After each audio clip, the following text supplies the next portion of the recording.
नमस्कार, स्वागत है आप सभी का एग्जामशाला के यूट्यूब चैनल पर। मेरा नाम है हिमांशु और आज है 23 अक्टूबर। तो चलिए स्टार्ट करते हैं आज के current affair MCQ. Current affair MCQ start करने से पहले सॉरी फॉर दैट, क्योंकि पिछले 2 दिन से कुछ अर्जेंटली काम की वजह से वीडियो अपलोड नहीं हो पाया, तो आज से हम लोग इसको फिर से कंटिन्यू करते हैं। तो चलिए स्टार्ट करते हैं आज का सेशन स्टार्ट करने से पहले हम लोग चर्चा कर लेते हैं 23 अक्टूबर को कौन सा खास दिन है। तो 23 अक्टूबर यानी आपको याद रखना है, इस दिन है वर्ल्ड मोल डे। मोल का मतलब क्या होता है? मोल एक केमिस्ट्री का एक नंबर होता है जिसे हम लोग एवोगाड्रो नंबर के नाम से जानते हैं। यानी एवोगाड्रो एक ऐसा नंबर होता है जिसके अकॉर्डिंग हम किसी भी एलिमेंट्स के मोल को पता कर पाते हैं। तो मोल एक मेज़रमेंट यूनिट है, हम ये कह सकते हैं एक यूनिट है जो किसी भी एलिमेंट में पता करनी हो। तो ये एक केमिस्ट्री की यूनिट है और इसे हम लोग एवोगाड्रो नंबर के नाम से भी जानते हैं। तो ये दिन मनाया जाता है कि केमिस्ट्री में लोगों का इंटरेस्ट जो है वो जनरेट हो सके, ठीक है। तो इसलिए मोल डे मनाया जाता है। इस बार इसका थीम क्या है? तो थीम याद रखिएगा 2020 का थीम याद रखना है। 2020 का थीम क्या है? वो है मोल जिला। जी हाँ, मोल जिला ये 2020 का क्या है थीम है, तो इसको नोट डाउन कर लीजिएगा। चलिए आगे बढ़ते हैं हम लोग क्वेश्चन नंबर फर्स्ट पर।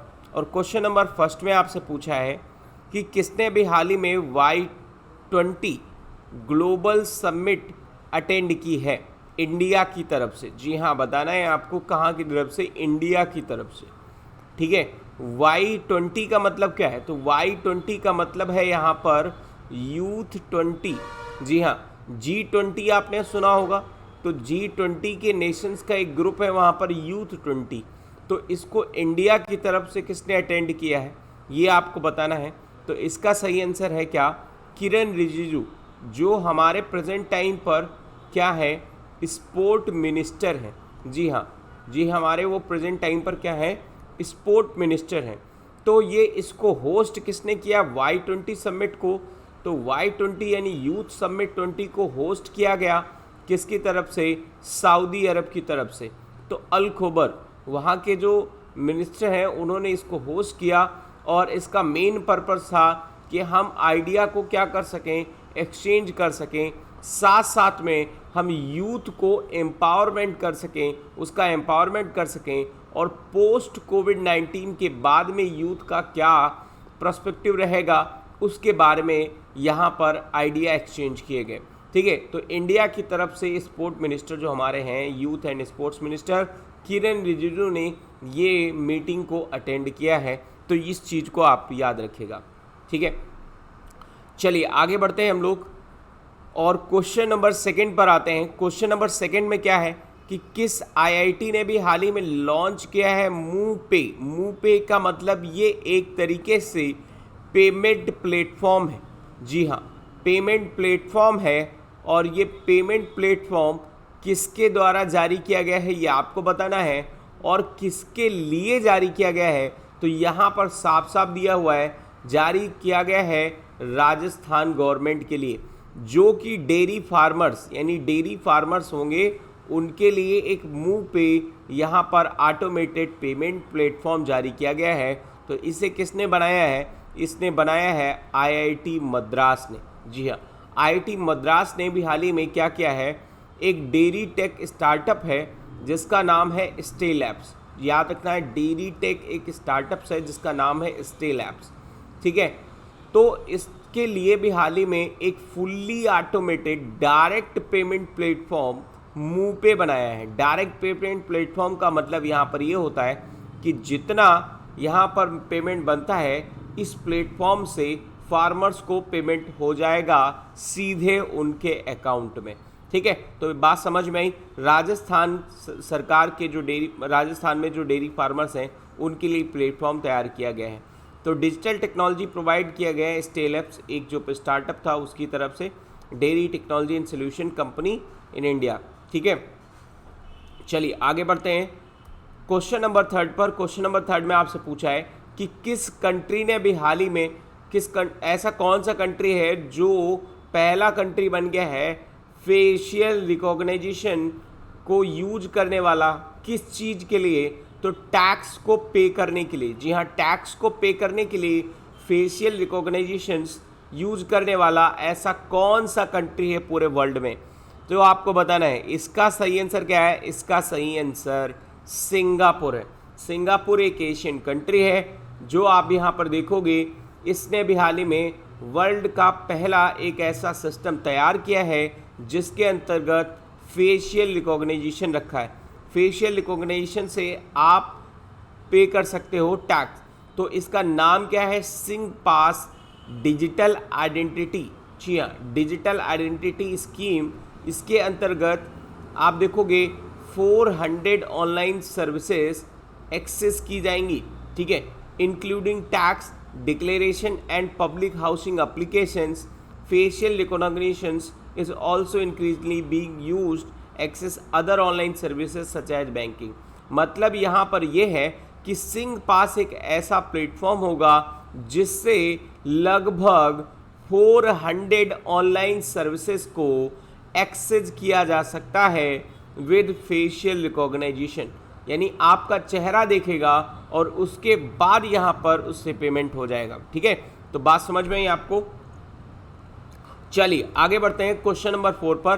क्वेश्चन नंबर 4 में आपसे पूछा है कि किस स्टेट गवर्नर ने अभी हाल ही में लॉन्च किया है क्या safe city project for women's safety के लिए। सेफ सिटी प्रोजेक्ट यहाँ पर किसके लिए लॉन्च किया है?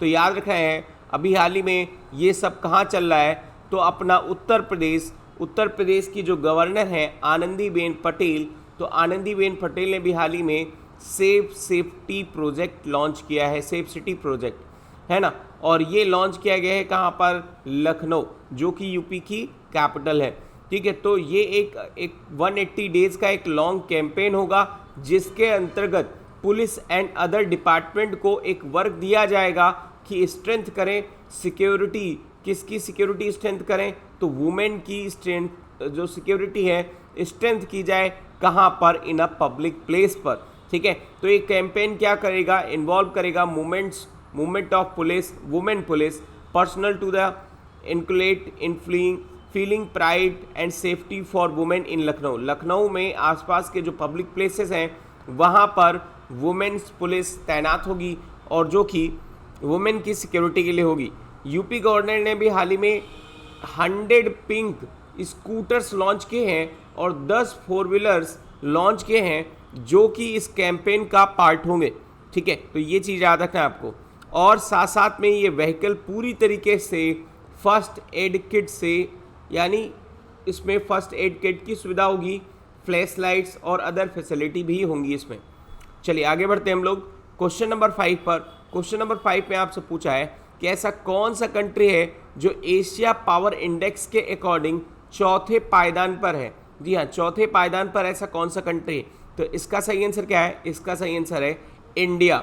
इंडिया पूरे एशिया में यानी 26 कंट्रियों में चौथे पायदान पर है, यानी चौथा सबसे शक्तिशाली देश है जो है अपना इंडिया। पहले पायदान पर हम जानते हैं कौन होगा, तो चाइना है, ठीक है। चलिए आगे बढ़ते हैं हम लोग क्वेश्चन नंबर 6 पर। क्वेश्चन नंबर 6 में आपसे पूछा है कि किसने भी हाल ही में फाइनल ट्रायल कंडक्ट किया है किस चीज़ का? एक नाग मिसाइल का। नाग एक ऐसी मिसाइल है जो एंटी टैंक गाइडेड मिसाइल है। एंटी टैंक का मतलब होता है कि एनिमी का कोई अगर टैंक हो तो उसको पूरी तरीके से ध्वस्त करने में ये नाग मिसाइल यूज की जा सकती है। तो इसका यहाँ पर एंटी टैंक गाइडेड मिसाइल है। गाइडेड मिसाइल का मतलब दागो और भूल जाओ। तो इसका यहाँ पर अभी हाल ही में देखोगे परीक्षण किया गया है, कहाँ पर? पोखरण राजस्थान में। तो किसने कंडक्ट किया है ये आपको बताना है। इसका सही आंसर है क्या? DRDO। जी हाँ, defence research and development organisation. इसको पकड़ कर रखिए क्योंकि इससे रिलेटेड न्यूज कोई ना कोई आपके एग्ज़ाम में ज़रूर आएगी, क्योंकि हर दूसरे दिन तीसरे दिन इससे रिलेटेड कोई ना कोई न्यूज़ होती ही है, ठीक है। चलिए आगे बढ़ते हैं हम लोग। डिफेंस रिसर्च डेवलपमेंट ऑर्गेनाइजेशन ने भी हाल ही में नाग एंटी टैंक गाइडेड मिसाइल्स को क्या किया है? सक्सेसफुली कंडक्ट किया है। कहाँ पर? याद रखना है आपको, राजस्थान पोखरण में। इनका मेन अगला मिशन जो होगा वो क्या होगा कि हम नाग मिसाइल्स को हेलीकॉप्टर से लॉन्च करेंगे, ठीक है। और ये एक एंटी टैंक गाइडेड मिसाइल्स होगी जिसका नाम वहाँ रखेंगे सैंड। सैंड का मतलब होगा stand of anti tank guided missiles, ठीक है। ये 10 किलोमीटर तक इसकी मारक क्षमता है, जो भी है 19 अक्टूबर को ये लॉन्च की जाएगी, मतलब लॉन्च की जा चुकी है। कहाँ पर? हेलीकॉप्टर से, ठीक है। तो हेलीकॉप्टर से भी लॉन्च की जा चुकी है। चलिए आगे बढ़ते हैं हम लोग क्वेश्चन नंबर 7 पर। क्वेश्चन नंबर 7 में आपसे पूछा है कि इंडिया में एफडीआई फॉरेन डायरेक्ट इन्वेस्टमेंट ये राइज हुआ है, यानी बढ़ गया है, कितना बढ़ा है आपको ये बताना है, इसका अमाउंट और समय मैं आपको बता दे रहा हूँ 2014 से 2020 तक। तो कितना समय यहाँ इस समय में कितना एफडीआई निवेश बढ़ा है इंडिया में, ये आपको बताना है। तो इसका सही आंसर क्या है? इसका सही आंसर है 358 बिलियन डॉलर, इतने का एफडीआई निवेश बढ़ा है, ठीक है। एफडीआई निवेश क्या हुआ है? बढ़ा है। तो इंडिया में आप देखोगे 55% का गेन आया है, जो कि 2014 से 2020 के बीच में है। लेकिन ये पिछली बार के मुकाबले थोड़ा सा कम है, यानी 2% का फॉल आया है। कैसे? आप देखोगे यानी एफडीआई का इक्विटी इनफ्लो जो कि 2008 से 2014 के बीच में 57% था और अब गिरकर थोड़ा सा 55% हो गया है, ठीक है। एक चीज़ और आपको यहाँ पर बता देते हैं कि फॉरेन डायरेक्ट इन्वेस्टमेंट, ये फॉरेन डायरेक्ट इन्वेस्टमेंट की रिपोर्ट कौन जारी करता है? तो इसको जारी करने वाला एक प्लेटफॉर्म है जिसको UNCTAD बोलते हैं, यानी अंकटाड बोला जाता है। और इंडिया में यही काम कौन करता है? तो DIIP काम यही करता है, ठीक है। चलिए आगे बढ़ते हैं हम लोग क्वेश्चन नंबर 8 पर। क्वेश्चन नंबर 8 में आपसे पूछा है कि किसने भी हाल ही में लॉन्च किया है इंडिया का पहला high quality khadi fabric footwear, ठीक है। तो इसका सही आंसर क्या है? इसका सही आंसर है नितिन गडकरी। नितिन गडकरी ने भी हाल ही में इंडिया का पहला high quality khadi fabric footwear launch किया है, वो भी वीडियो कॉन्फ्रेंस की मदद से। तो khadi and village industries commission, ठीक है, इसने डिजाइन किया है और ये एक ऐसा कमीशन है जिसका एस्टेब्लिशमेंट आप देखोगे कि फर्स्ट 5 ईयर प्लान के अंतर्गत 1956 में हुआ था, ठीक है। और ये काम करता है किसके अंतर्गत? तो ministry of micro small and medium enterprise के अंतर्गत काम करता है, ठीक है। ये चीज़ याद रखना है। और उसके मिनिस्टर कौन है? तो मिनिस्टर आपको पहले इंडिकेट कर दिया है, वो है नितिन गडकरी। चलिए आगे बढ़ते हैं हम लोग क्वेश्चन नंबर 9 पर। क्वेश्चन नंबर 9 में आपसे पूछा है कि किस स्टेट गवर्नमेंट ने भी हाल ही में अनाउंस किया है कि हम प्रोवाइड करेंगे assistant to labours for historical religious tour, यानी जो हमारे लेबरर्स हैं उनके लिए यहाँ पर हिस्टोरिकल टूर्स और रिलीजियस टूर यहाँ पर अवेलेबल होगा। तो ये सेवा शुरू की है उत्तर प्रदेश सरकार ने। जी हाँ, उत्तर प्रदेश सरकार ने क्या किया है, ये एक फाइनेंशियल टूर देगा, मतलब फाइनेंशियल असिस्टेंट देगा किसके लिए? लेबरर्स और लेबरर्स के लिए, ताकि वो रिलीजियस और हिस्टोरिकल प्लेसेस को घूम सकें, ठीक है। और ये काम किया जाएगा वेलफेयर मिनिस्ट्री के अंतर्गत, यानी जो कल्याणकारी मंत्रालय है उसके अंतर्गत, वेलफेयर ऑफ लेबरर्स, इसके अंतर्गत काम किया जाएगा। और गवर्नमेंट क्या करेगी? कुछ और भी प्रोवाइड करेगी। क्या करेगी? मनी प्रोवाइड करेगी। किसके लिए? कि आप बुक को बाई कर सकते हो। भाई बहुत अच्छा इनिशिएटिव है कि बुक को बाई कर सकते हो। किसके लिए? स्टडी ऑफ देयर डॉटर, यानी आपके घर में अगर कोई बेटी है और उसको अगर कोई भी बुक परचेज करनी है तो उसके लिए पैसा भी देगी स्टेट गवर्नमेंट, ठीक है। साथ साथ में गवर्नमेंट 12,000 रुपये का फाइनेंशियल असिस्टेंट दे रही है, ठीक है। किसके अंतर्गत? ये यहाँ पर याद रखना है, 12,000 रुपये आपको मिलेंगे हिस्टोरिकल एंड रिलीजियस टूर्स के लिए, ठीक है, under the Swami Vivekananda historical tourism scheme. इस स्कीम को भी नोट डाउन कर लीजिएगा, तो इस स्कीम के नाम से भी क्वेश्चन आ सकता है, इंपॉर्टेंट है। चलिए आगे बढ़ते हैं क्वेश्चन नंबर 10 पर। क्वेश्चन नंबर 10 में आपसे पूछा है कि इंडिया ने अभी हाल ही में किस कंट्री के साथ में, मतलब किस कंट्री के साथ, इंडिया US के साथ में अभी हाल ही में 2+2 मिनिस्ट्रियल डायलॉग जो कि 27 अक्टूबर से शुरू होगा, तो इसका कौन सा डायलॉग होगा, नंबर आपको बताने। तो इसका सही आंसर क्या है, इसका सही आंसर है इस बार का थर्ड जो है 2+2 मिनिस्ट्रियल डायलॉग होगा। तो 2+2 मिनिस्ट्रियल डायलॉग क्या है, यानी इंडिया की तरफ से डिफेंस मिनिस्टर और इंडिया की तरफ से एक्सटर्नल मिनिस्टर, ऐसा ही यूएस की तरफ से डिफेंस मिनिस्टर और प्लस वहाँ के एक्सटर्नल मिनिस्टर, ये मिलेंगे 27 अक्टूबर को। तो इंडिया के डिफेंस मिनिस्टर आप राजनाथ सिंह और एक्सटर्नल मिनिस्टर एस जयशंकर ये मिलेंगे, ठीक है। और साथ साथ में वहाँ के defence minister mark T Esper और वहाँ के जो सेक्रेटरी हैं माइक पेम्पियो, ये मिलेंगे कब, 27 अक्टूबर को। और ये इसका थर्ड फेज होगा। थर्ड फेज में आप देखोगे बात होगी किस पर, bilateral, regional and global issue, और साथ साथ में इन दो कंट्रियों के बीच में जो म्यूचुअल इंटरेस्ट हैं उसके बारे में यहाँ पर बात होगी, ठीक है। तो आज के इस डिस्कशन में इतना ही। Thank you for watching.